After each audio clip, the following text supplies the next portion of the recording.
Oitavo período, módulo 1. Desordens nutricionais e do desenvolvimento. Peritônio, região inguinal e abdômen. As paredes do abdômen músculo-aponeuróticas são dinâmicas e formadas por diversas camadas. Não apenas se contraem para aumentar a pressão intraabdominal, como também se distendem de modo considerável, acomodando expansões causadas pela ingestão de alimentos, gravidez, deposição de gordura ou doenças. Além disso, é importante saber quais são os órgãos encontrados em cada região abdominal ou quadrante, para que se saiba onde devem ser feitas a ausculta, a percussão e a palpação, e para registrar a localização dos achados ao exame físico. A parede anterolateral do abdômen estende-se da caixa torácica até a pelve. O limite superior da parede anterolateral é formado pelas cartilagens da 7ª à 10ª costela e o processo tifoide do externo. O limite inferior é o ligamento inguinal e as margens superiores das faces anterolaterais do cíngulo do membro inferior. A parede anterolateral é formada por pele e tela subcutânea, composta principalmente por gordura, músculos, suas aponeuroses e face muscular, e também a gordura extraperitoneal e peritônio parietal. Superiormente à cicatriz umbilical, a tela subcutânea é igual à encontrada na maioria das regiões. Inferiormente à cicatriz, a parte mais profunda do tecido subcutâneo é reforçada por muitas fibras elásticas e colágenas, formando duas camadas, o panículo adiposo do abdômen, ou fáscia de Camper, e o extrato membranáceo da tela subcutânea do abdômen, ou fáscia de Scarpa. O extrato membranáceo continua inferiormente para a região perineal, como o extrato membranáceo do períneo, ou fáscia de Colles, mas não chega até as coxas. A face interna da parede do abdômen é revestida por lâminas membranáceas e areolares, de espessura variável, formando a fáscia parietal do abdômen, ou endoabdominal. A parte que reveste a face profunda do músculo transverso do abdômen e sua aponeurose é a fáscia transversal. Temos a presença de 5 músculos, que são o oblíquo interno do abdômen, o oblíquo externo do abdômen, o transverso do abdômen, o reto do abdômen e o músculo piramidal. Eles possuem algumas funções, entre elas, formar uma sustentação forte e expansível para a parede anterolateral do abdômen, sustentar e proteger as vísceras abdominais contra lesões, comprimir o conteúdo abdominal para manter ou aumentar a pressão intraabdominal e assim fazer oposição ao diafragma. Lembrando que o aumento da pressão intraabdominal facilita a expulsão, e também mover o tronco e ajudar a manter a postura.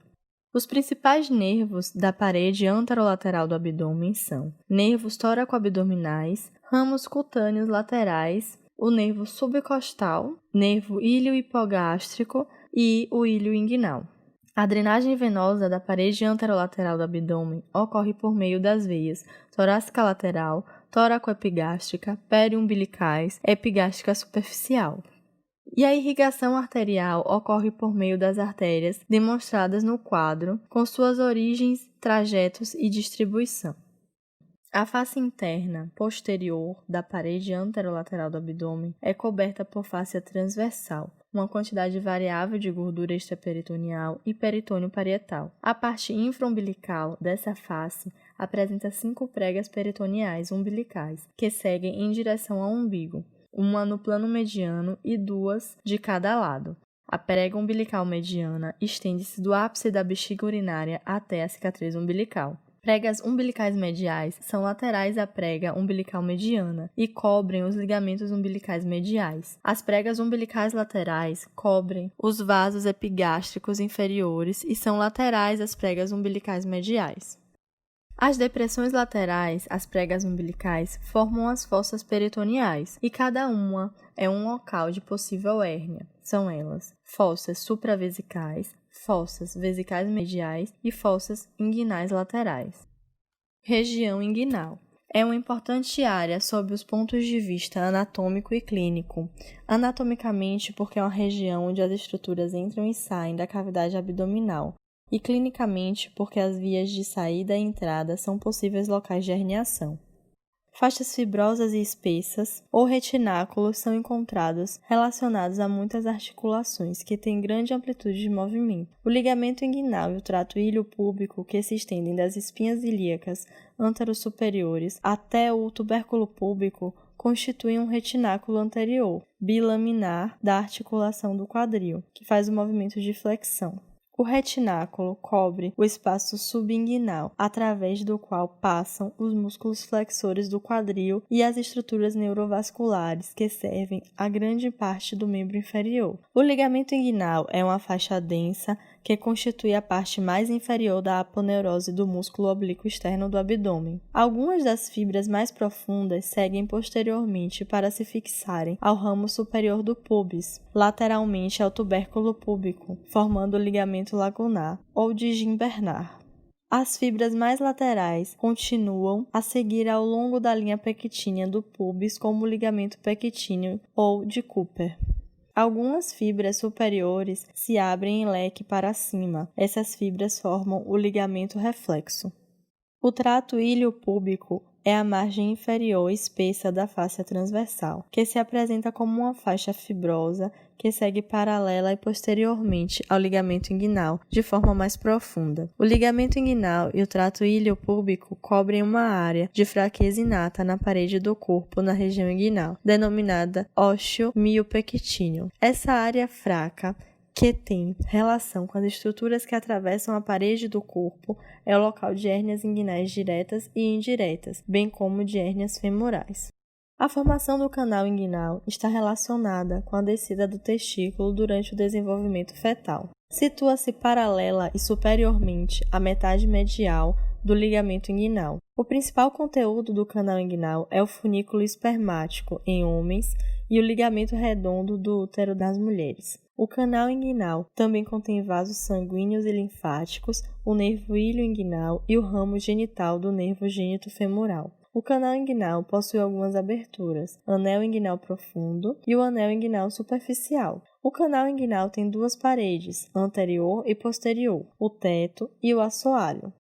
O funículo espermático contém estruturas que entram e saem do testículo e suspende o testículo no escroto. O funículo espermático começa no anel inguinal profundo, lateralmente aos vasos epigástricos inferiores, atravessa o canal inguinal, sai no anel inguinal superficial e termina no escroto, na margem posterior do testículo. O revestimento do funículo espermático inclui fáscia espermática interna, fáscia cremastérica e a fáscia espermática externa. Os constituintes do funículo espermático são ducto deferente, artéria testicular, artéria do ducto deferente, artéria cremastérica, plexo venoso pampiniforme, fibras nervosas simpáticas, ramo genital do nervo gênito-femoral.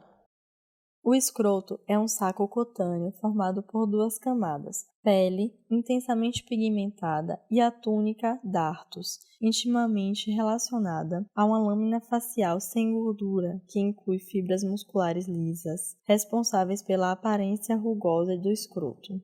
O escroto é dividido internamente por uma continuação da túnica dartos, o septo do escroto, em compartimentos direito e esquerdo. O septo é demarcado externamente pela ráfia escrotal.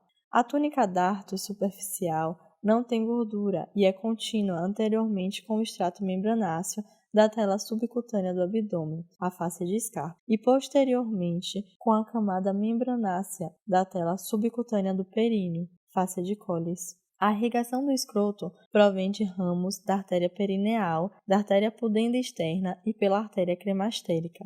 Em relação aos nervos, há principalmente dois nervos escrotais anteriores e nervos escrotais posteriores.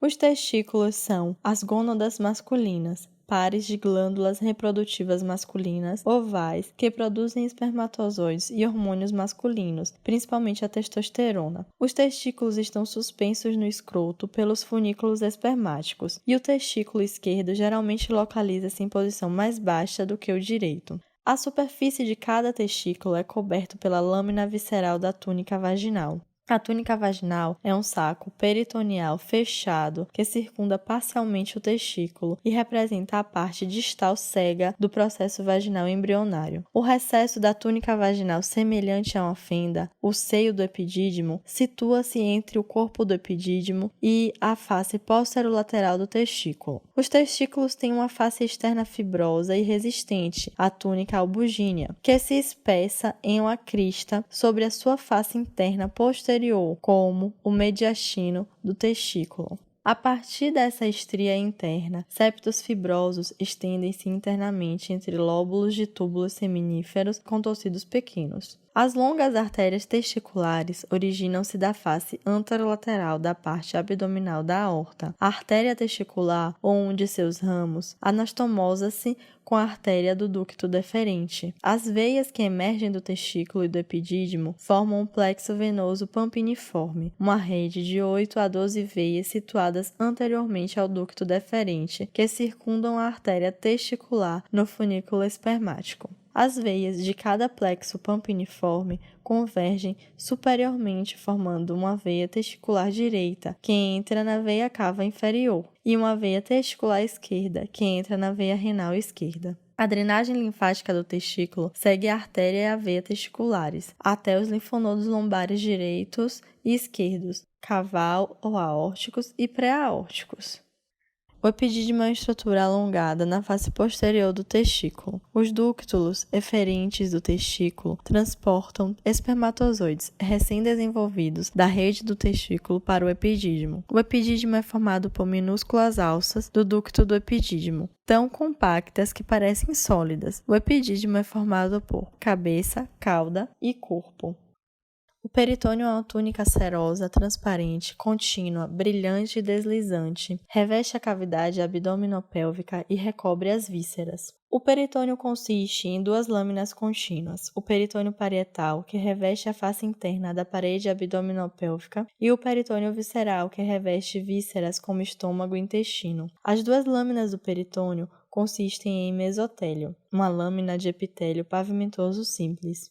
O peritônio parietal tem a mesma vascularização sanguínea e linfática e a mesma inervação somática que a região da parede que reveste. Como a pele sobrejacente, o peritônio que reveste o interior da parede do corpo é sensível à pressão, dor, calor e frio e também laceração. A dor no peritônio parietal geralmente é bem localizada, exceto na face inferior da parte central do diafragma, que é inervada pelos nervos frênicos. A irritação nesse local costuma ser referida nos dermátomos C3 a C5, sobre o ombro. O peritônio visceral e os órgãos que ele recobre têm a mesma vascularização sanguínea e linfática e inervação visceral. O peritônio visceral é insensível a toque, calor, frio e laceração. É estimulado basicamente por distensão e irritação química. A dor provocada é mal localizada, sendo referida nos dermátomos dos gânglios sensitivos espinais, que emitem as fibras sensitivas, sobretudo para as partes medianas desses dermátomos. Consequentemente, a dor oriunda de derivados do intestino anterior geralmente é sentida no epigástrio. A dor proveniente de derivados do intestino médio, na região umbilical, e aquela originada em derivados do intestino posterior, na região púbica.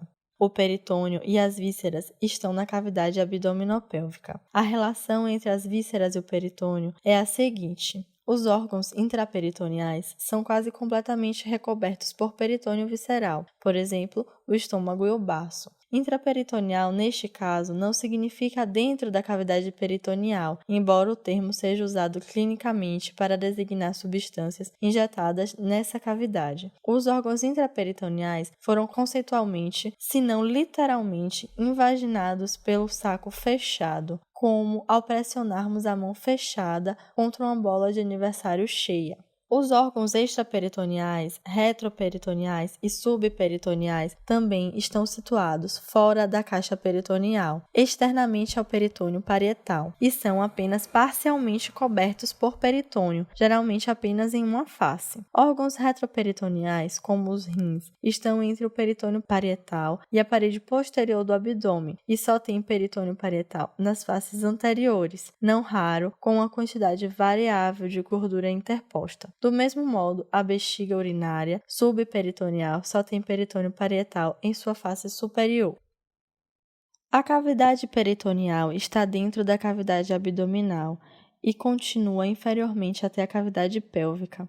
A cavidade peritoneal é um espaço potencial com espessura capilar, situado entre as lâminas parietal e visceral do peritônio. Não contém órgãos, mas contém uma fina película de líquido peritoneal, que é composto de água, eletrólitos e outras substâncias derivadas do líquido intersticial em tecidos adjacentes. O líquido peritoneal lubrifica as faces peritoneais, permitindo que as vísceras se movimentem umas sobre as outras sem atrito e permitindo os movimentos da digestão. Além de lubrificar as faces das vísceras, o líquido peritoneal contém leucócitos e anticorpos que combatem a infecção. Os vasos linfáticos, sobretudo na face inferior do diafragma, cuja atividade é incessante, absorvem o líquido peritoneal. A cavidade peritoneal é completamente fechada nos homens. Nas mulheres, porém, há uma comunicação com o exterior do corpo através das tubas uterinas, cavidade uterina e vagina. Essa comunicação é uma possível via de infecção externa. A cavidade peritoneal é dividida em andares supra- e inframesocólicos, separados pelo mesocolo transverso em uma terceira porção, a porção pélvica, situada abaixo do estreito superior da pelve. Os andares supra- e inframesocólicos serão vistos a seguir, enquanto a porção pélvica será estudado posteriormente. É importante notar que o mesocolo transverso não é um mero septo horizontal póstero-anterior, pois tem uma disposição oblíqua infero-anterior e tem grande mobilidade, de tal modo que as relações por ele determinadas variam conforme a situação. O andar supramesocólico contém o fígado, o estômago, o baço, o ligamento falciforme, o aumento menor e a maior parte do aumento maior. É subdividido pelo fígado em recessos subfrênicos e subhepático. Os recessos subfrênicos ou suprahepáticos, direito e esquerdo, são espaços virtuais entre o peritônio visceral hepático e o peritônio parietal diafragmático, separados um do outro pelo ligamento falciforme. O recesso direito é limitado posteriormente pela lâmina anterior do ligamento coronário, enquanto o recesso esquerdo é limitado posteriormente pelo ligamento triangular esquerdo. O recesso subhepático ou hepato-renal situa-se entre o peritônio da face visceral do lobo direito do fígado e o peritônio parietal posterior que reveste o rim direito. Posteriormente é limitado pela lâmina posterior do ligamento coronário. O andar inframesocólico é subdividido em partes superior ou direita e inferior ou esquerda, pela raiz do mesentério e contém as alças jejunais e ileais, emolduradas pelos colos ascendente, transverso e descendente. Lateralmente aos colos ascendente e descendente existem duas depressões longitudinais, os sulcos paracólicos. Estes compartimentos e sulcos da cavidade peritoneal determinam comunhão de materiais como líquido peritoneal, sangue e pus, contidos na cavidade peritoneal devem se acumular ou deslocar. Os acúmulos ocorrem nos pontos de maior declive, que são o recesso hepatorrenal em ambos os sexos e em decúbito dorsal, e a escavação retovesical no sexo masculino e a escavação retouterina no sexo feminino. Também as curvaturas da coluna vertebral contribuem na determinação destes pontos de acúmulo, criando vertentes naturais para o escoamento. Os sulcos paracólicos e a divisão esquerda do andar inframesocólico drenam para a pelve. Além disto, os sulcos paracólicos também drenam para o recesso hepatorrenal e recebem em especial o direito o conteúdo da bolsa aumental através do forame epiploico. A divisão direita do andar inframesocólico é um espaço fechado em termos de drenagem.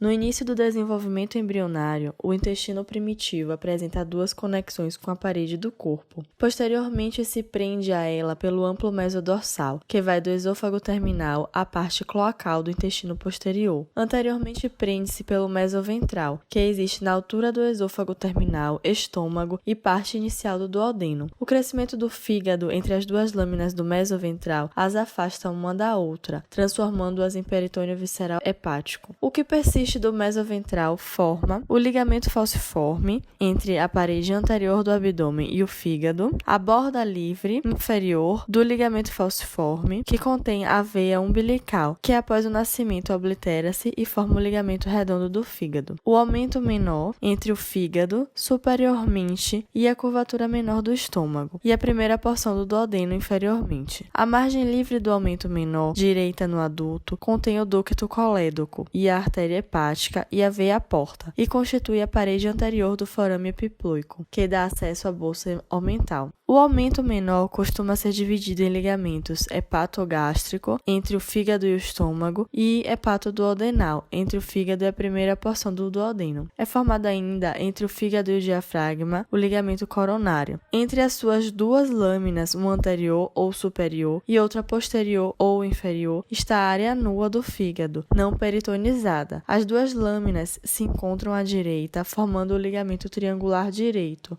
e à esquerda, formando o ligamento triangular esquerdo.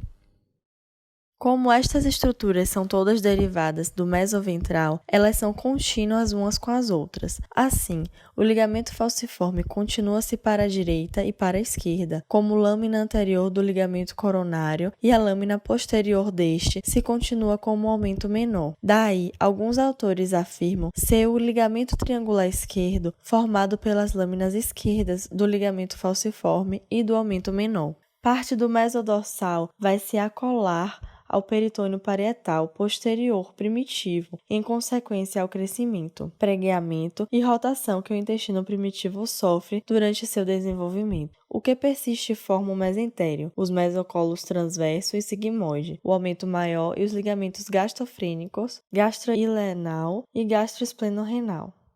O aumento maior pende do estômago e passa anterior ao colo transverso. Suas bordas laterais são livres, mas sua parede anterior, formada por duas lâminas peritoneais, curva-se posteriormente, constituindo a parede posterior, que ascende para fixar-se no colo transverso. No embrião, está composto por 4 lâminas peritoneais, as duas anteriores e as duas posteriores, mas durante o desenvolvimento ocorre uma fusão, em grau variável, da parede anterior com a posterior, com o colo transverso e com o mesocolo transverso. A parte resultante destas fusões, que vai do estômago ao colo transverso, é o ligamento gastrocólico. O ligamento gastrofrênico conecta do fundo do estômago e o esôfago abdominal ao diafragma. O ligamento gastrolienal vai da curvatura maior do estômago ao baço, onde sua lâmina anterior se continua como o peritônio visceral deste órgão. O ligamento esplenorenal vai do baço ao peritônio parietal posterior, relacionado com o rim esquerdo, e é formado pela continuação do peritônio visceral do baço pela lâmina posterior do ligamento gastrolienal.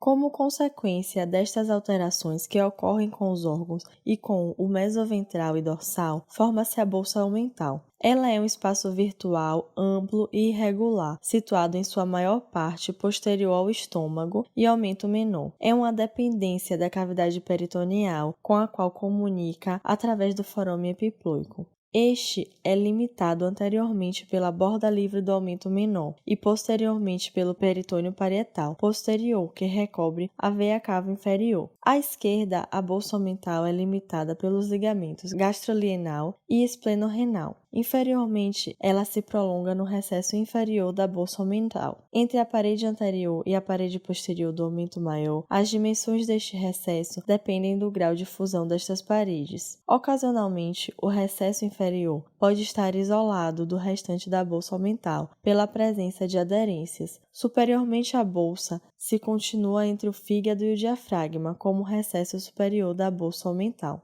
O peritônio é um verdadeiro órgão, com funções e patologias próprias. Das suas características funcionais, as principais são a secreção do líquido peritoneal, que reduz o atrito entre as vísceras, a resistência à infecção, pela ação dos macrófagos existentes no líquido peritoneal e também pela sua capacidade de confinar uma infecção. Quando esta não é muito intensa, o peritônio, através especialmente do aumento maior, que se desloca, a isola por tamponamento e ou aderência. O acúmulo de gordura, em especial no aumento maior, atua também como reserva nutricional. A absorção e a eliminação de substâncias para a circulação, podendo ser utilizado em processos terapêuticos, como a diálise peritoneal e a administração de medicamentos. Esta mesma propriedade explica a absorção de toxinas bacterianas, no caso de infecções graves que afetam o peritônio. O peritônio é muito sensível, provocando dores intensas quando traumatizado, descolado ou fortemente distendido. O peritônio parietal é inervado pelos nervos das paredes a ele adjacentes, a parte diafragmática pelos nervos frênicos, o restante pelos nervos tóraco-abdominais e ramos do plexo lombosacral. Os estímulos dolorosos do peritônio parietal podem ser relacionados diretamente com a região estimulada ou podem ser referidos, como, por exemplo, a estimulação dolorosa da parte central do peritônio diafragmático, que é referida no ombro. O peritônio visceral não apresenta inervação para a dor, mas sensações de distensão ou tração podem ser sentidos difusamente.